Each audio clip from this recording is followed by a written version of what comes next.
Then next question number 6. Draw symbols of lateral and check valve. Answer. Here also it is not mentioned whether the lateral is flanged or screwed. So symbol is drawn like this.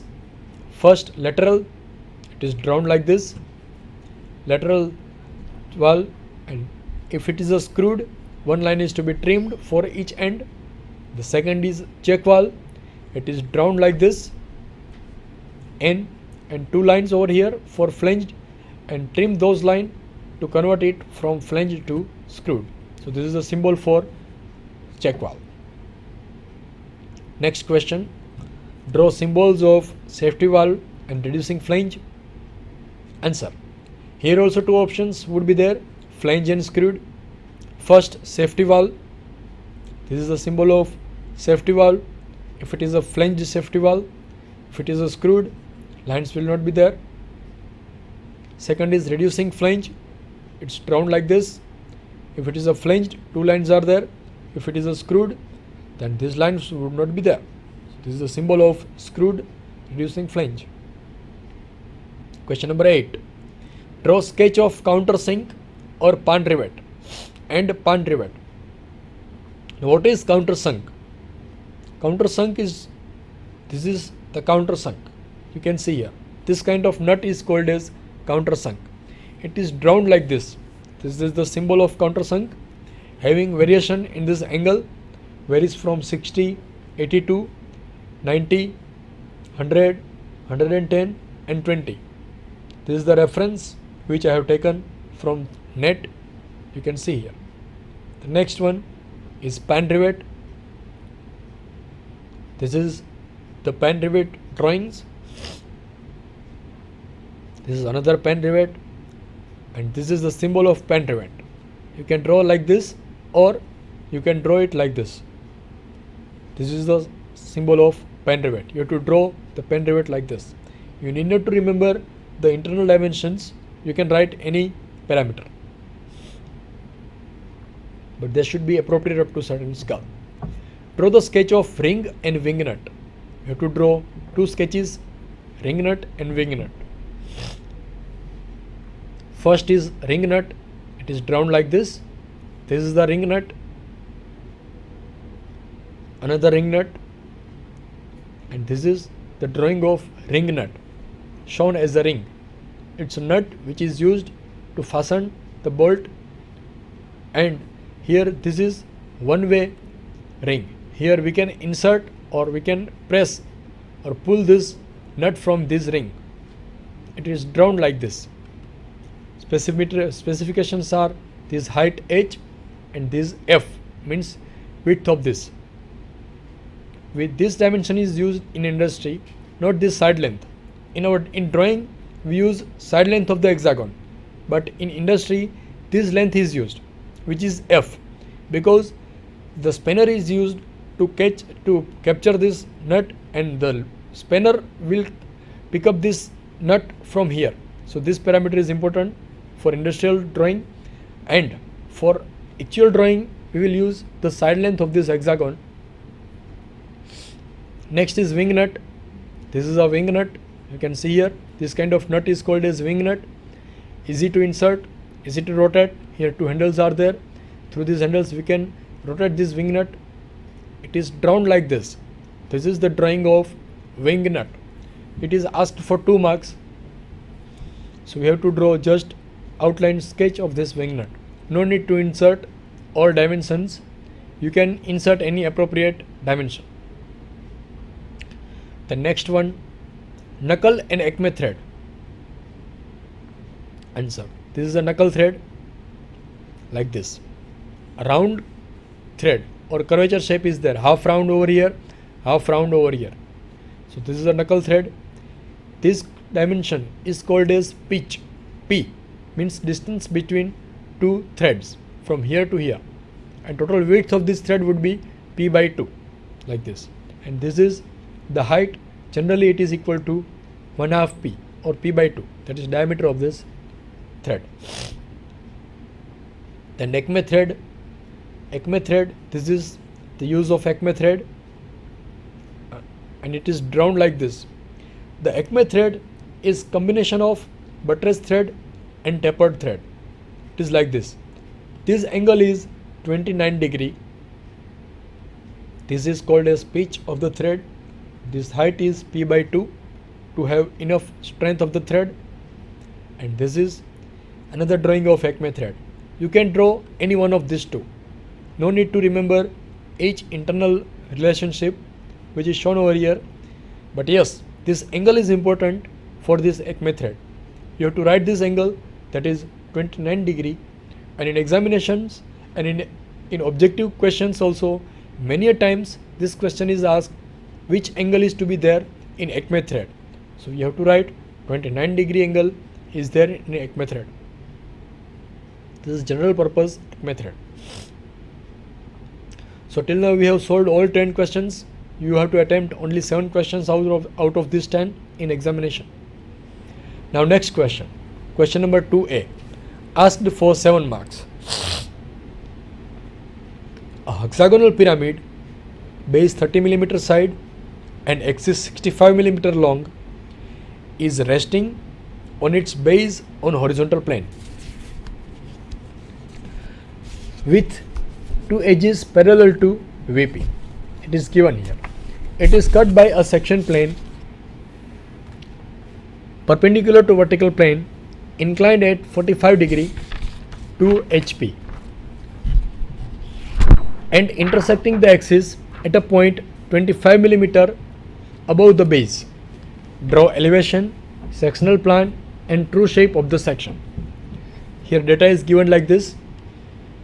This is the given data. Hexagonal prism is given. This is a hexagonal prism with side length 30 mm and height 65 mm. This side length is 30, height is 65. This is resting on base on HP. It is resting on HP on its base with 2 edges parallel to VP.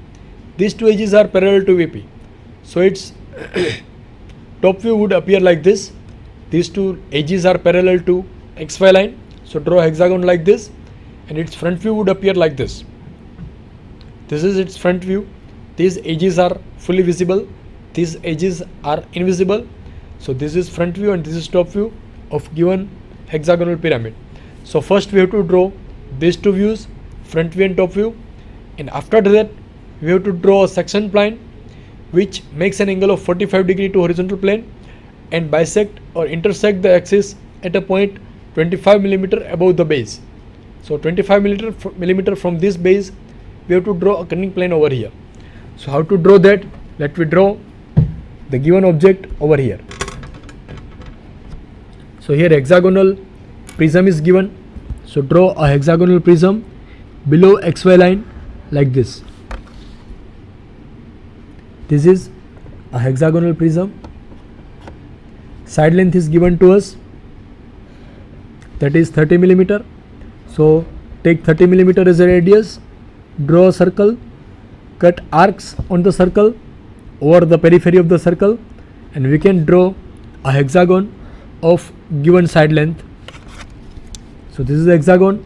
Name the endpoints. So this is A, this is B, this is C, D, E and F. 6 endpoints are there. You can insert the dimensions like this. It's a hexagon, so you write here HEX 30. It's a hexagon of 30 mm sides. Now next is to draw its front view. So for that, let me take projections from each end. From here, height is given to us, so we can draw a triangle having height is equal to 65 mm, which is given in the data, and here axis would be there. So draw its axis. It would appear like this.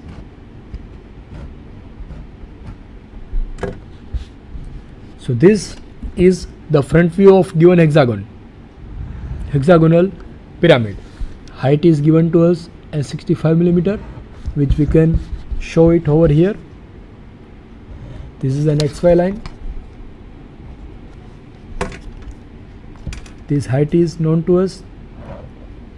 This is 65 mm. you can write here like this. Height is 65 millimeter. So this is front view.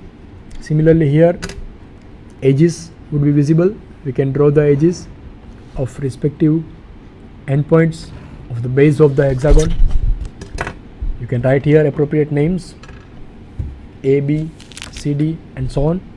Here A is there, so here A dash, here is B dash, here point C dash is there, here is D dash, E dash, here is F dash, this is apex point O dash, and here apex point O would be there.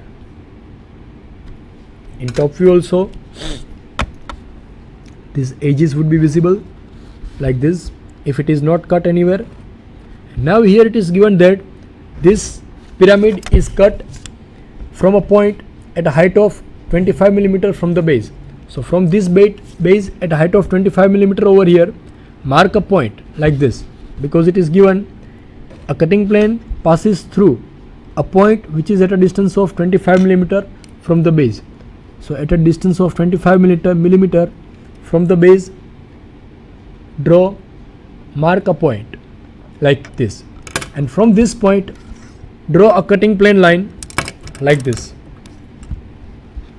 at an angle of 45 degree with XY line. So this is a cutting plane line, full line, and cutting plane line is drawn like this: 2 long days, 1 small days, 2 long days, 1 small days, and so on. And 2 ends are made darker like this. So this is a cutting plane. Now pick up the points of intersection. So for that, let me pick up this point. This point is on A dash, B dash and A dash, F dash. So from here, draw a straight vertical line, transfer this point to AF and AB. So here 2 points are there. On AB 1 point is there, on AF another point is there. So this is point number 1. You can see here this is point number 1 on AB, and say this is point number 7 on AF. These 2 points we have joined. Similarly, these points, here 2 points are there. 1 point is on O dash, B dash, and another point is on O dash, F dash. So from this point, draw a straight vertical line, and that will cut OF and OB at 2 points, OF at 1 point, OB at another point. So here 2 points are known to us, 1 and 2. Similarly, here on OC and OE 2 points are here. So from this point, draw vertical line, straight vertical line that will cut OE and OC at 2 points. So we do have 2 points over here, OE and OC, and this is the end point which is on OA or O dash, D dash. This is the point. So from here, draw straight vertical line like this, and that will cut OD at 1 point, and this is that point. So we have located all the endpoints: 1, 2, 3, 4, 5, 6 and 7. Now join all these endpoints with a straight line, because it's a pyramid, it's not cone, and cutting line is also straight line. So join all these points with a straight line like this. So this is the top view of the pyramid if it is cut at an angle of 45 degree as per given dimension like this. And of course here these edges would be visible in top view, that we have to show the edges like this: E5, D4, C3, B2 and F6 like this.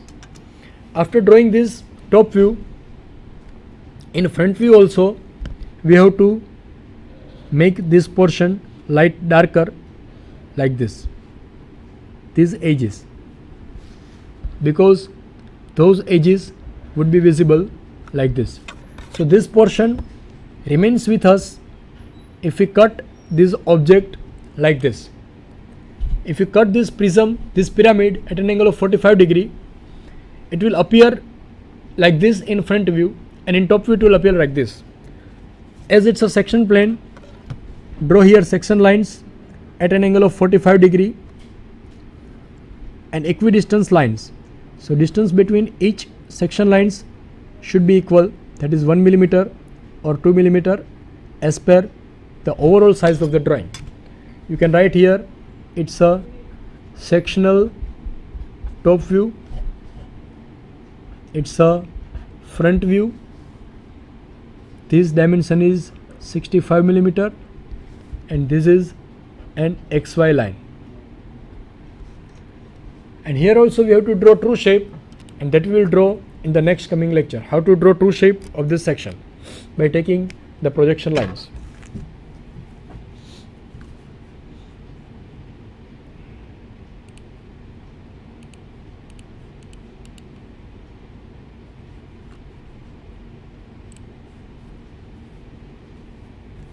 Okay, let me draw its true shape, and we do have some time. So we finish to draw its true shape. So for that, let me pick up these points 1, 2, 3 and so on. From all these points, draw lines perpendicular to this reference line like this. Like this. Draw lines from all these points which makes an angle of 90 degree with this cutting plane line like this, 1, 2, 3, 4 and so on. After drawing this line, measure the distance of point number 1 from XY line like this, 1 to XY line. Measure this distance, XY line to 1. This is point number 1. This is XY line. Put it over here and cut point over here. So here is point number 1. This is point number 1. I hope it's visible. Now to locate the point number 2, measure the distance of this point number 2 from XY line like this, XY line to 2. Measure this distance, XY line to 2. From here, draw an arc, and that arc will cut this vertical line at one point. Mark that point. This is point number 2 over here. Similarly, point number 3, measure distance of point number 3 from XY line like this, 3 to XY line. Measure this distance, cut it over here. It will cut this line over here and mark here the point, that is point number 3. Point number 4 would be here. Measure distance between XY line to 4, this distance, XY line to 4, and from here cut an arc